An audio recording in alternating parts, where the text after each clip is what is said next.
യോഹന്നാൻ 14:16-18 വരെ. ഞാൻ പിതാവിനോട് അപേക്ഷിക്കുകയും എന്നേക്കും നിങ്ങളോട് കൂടി ആയിരിക്കാൻ മറ്റൊരു സഹായകനെ അവിടുന്ന് നിങ്ങൾക്ക് തരികയും ചെയ്യും. ഈ സത്യാത്മാവിനെ സ്വീകരിക്കാൻ ലോകത്തിന് സാധിക്കുകയില്ല, കാരണം അത് അവനെ കാണുകയോ അറിയുകയോ ചെയ്യുന്നില്ല. എന്നാൽ നിങ്ങൾ അവനെ അറിയുന്നു, കാരണം അവൻ നിങ്ങളോടൊത്ത് വസിക്കുന്നു, നിങ്ങളിലായിരിക്കുകയും ചെയ്യും.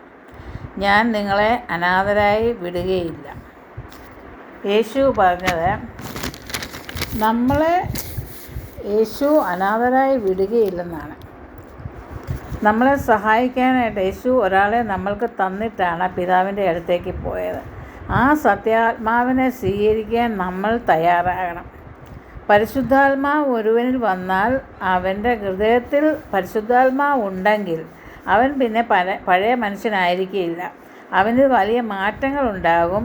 അവൻ ഒരു പുതിയ മനുഷ്യനായിരിക്കും. അവൻ എന്തെങ്കിലും തെറ്റുകൾ ചെയ്യാൻ മുതിർന്നാൽ പരിശുദ്ധാത്മാവ് അവനുണ്ടെങ്കിൽ അത് തെറ്റാണ് എന്ന് അവനെ ബോധ്യപ്പെടുത്തും, എന്ന് അവൻ്റെ മനസ്സിൽ തോന്നിക്കും. ഉടനെ അവൻ അത് ചെയ്യുകയില്ല. അത് ദൈവത്തിന് ഇഷ്ടമില്ലാത്ത പ്രവൃത്തിയാണല്ലോ, അതുകൊണ്ട് അത് ചെയ്യുന്നത് ശരിയല്ലല്ലോ എന്ന് മനസ്സിൽ തോന്നും.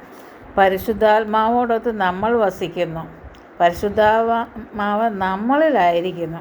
അതനുസരിച്ച് ജീവിക്കാൻ നമ്മൾക്കെല്ലാവർക്കും ഇടയാകട്ടെ എന്ന് പ്രാർത്ഥിക്കുന്നു.